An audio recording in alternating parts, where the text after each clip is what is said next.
Hello team. This video message is going to differ from the few that I've shared previously. First, this one is only directed to our faculty and staff, so to all of our employees, but not to students or third parties. Second, this one has a single subject, finance, because I need to update you on where we are with our financial situation and what our plans are moving forward. I'm also going to show you a couple of slides for the next few minutes as I talk in order to show you all the numbers and how they interrelate. You might recall that this year we started our budget with a planned $6 million budget deficit. This budget deficit was intentional, as it followed our reset of our overall budget and reflected the amounts we actually had been spending in years past. Our hope was to set this budget and then begin to make some strategic reductions while growing our way out of that deficit with increased enrollment over time. In the interim, we would use our institutional reserves to make up that deficit. But today, we're in a different situation than we had thought. This fiscal year, in November, the state of Idaho called for a 1% holdback, or in other words, for Idaho State to send 1% of our appropriated budget back to the state. This was approximately $1 million that we needed to send back. About the same time, our enrollment census counts were finalized. Our enrollments continued to decline, and that trend continued into the spring semester as well. So overall, for this academic year, the decline in student enrollment meant we were short another $3 million in lower tuition revenues than budgeted, adding to the budget shortfall. And now, related to the COVID-19 situation, we're facing another reduction. For this fiscal year, the state of Idaho 2 weeks ago implemented an additional 1% holdback, or for us to send another $1 million back to the state.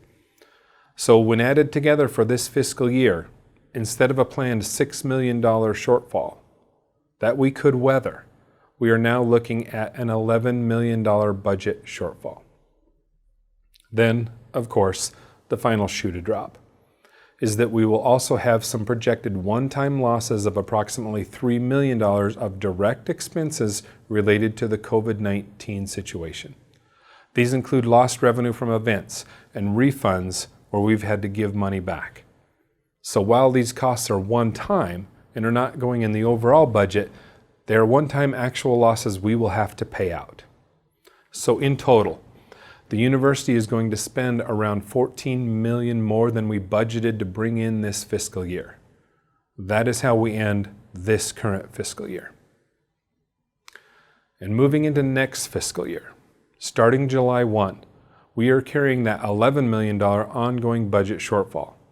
The $3 million COVID-19 direct losses are not included because they are one-time expenses. However, the $3 million enrollment decline is there, and the 2% of state holdbacks that were made permanent by the legislature for next year's budget are there as well.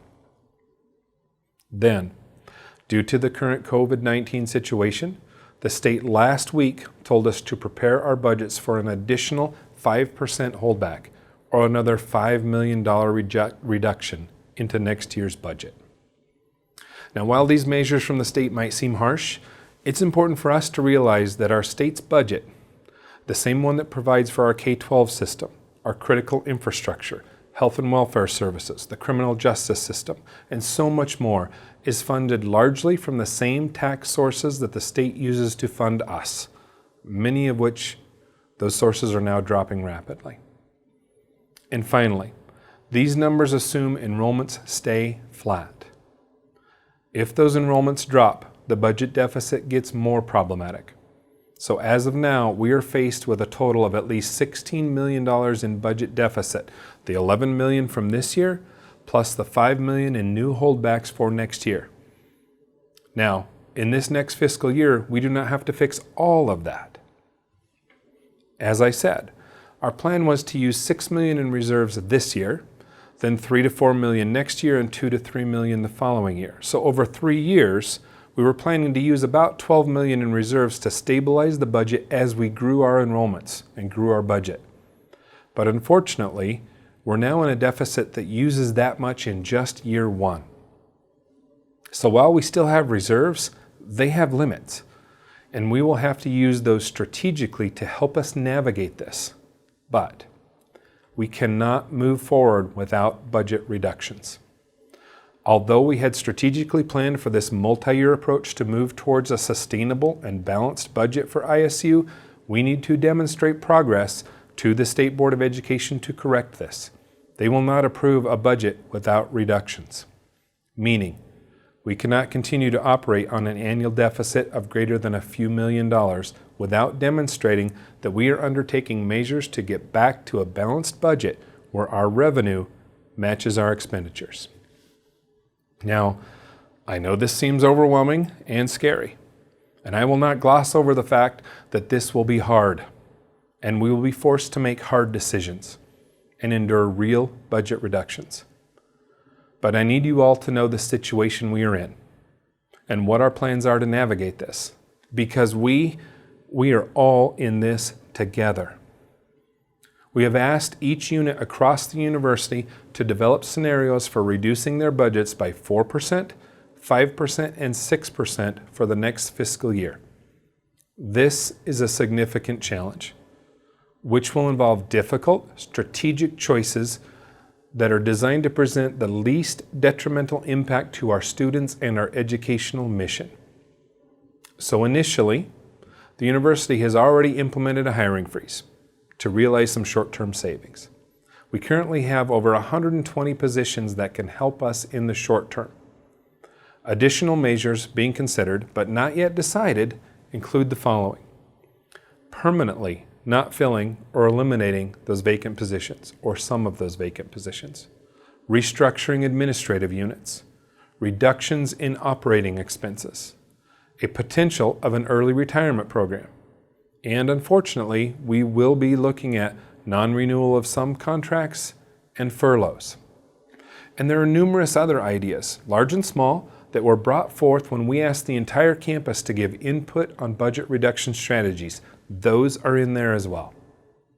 I also asked the Faculty Senate to finish their work on establishing criteria for reviewing the health and viability of academic programs. To be able to identify the level of budget reductions we are talking about, we have to review our academic programs for overall efficiency and effectiveness.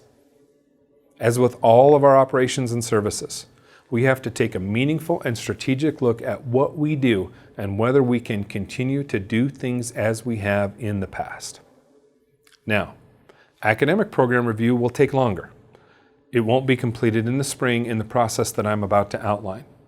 Program review is a larger, more detailed, and long-term strategy that requires an earnest effort that we will undertake over this spring, summer, and fall to make decisions that will be implemented in future years. And now, to our faculty. I am speaking directly to you. We rely on you so much for our enrollments. We always have, but particularly now, in this time, we are relying on you more than ever. Relying on you to reach out to your students. Do not let them fall through the cracks during this most trying time. But actively reach out to them. If you haven't heard from them, reach out to them. Be responsive to their questions and their needs. Ensure that they are able to finish this semester and, importantly, that they continue to next semester. Because our enrollments depend on that, your actions.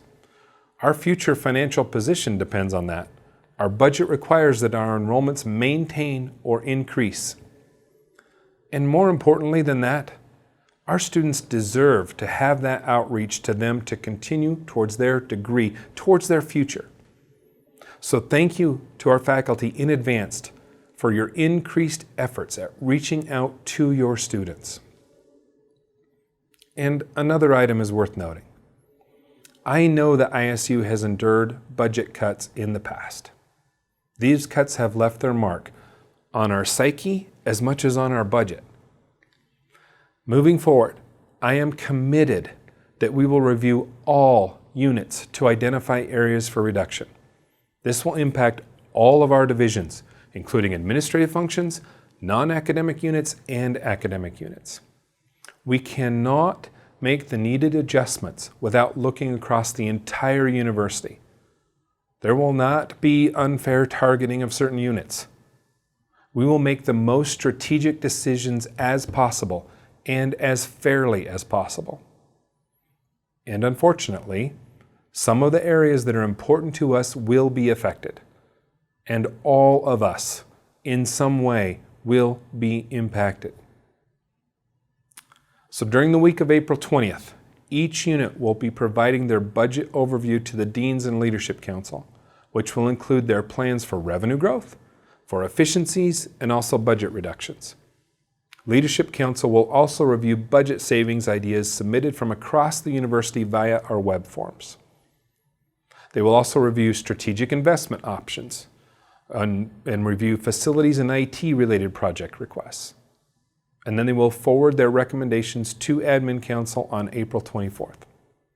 As I said before, academic program review will resume and be an ongoing process for some months to come. So in all of this, the entire university will be involved. All these decisions and reviews will be transparent, and we will be guided by our mission of educating our students, meaning we will remember why we are here, to help our students better their lives through education. And we will operate from the core concepts of trust, compassion, stability, and hope in all this. And why we will all be impacted and affected by the budget situation, I firmly believe that if we live these principles, we can come through this as a stronger and healthier university. More information will be coming out of our Finance and Business Affairs offices soon, and we will continue to keep you updated. Thank you all. I appreciate all that you do, and we will talk again soon.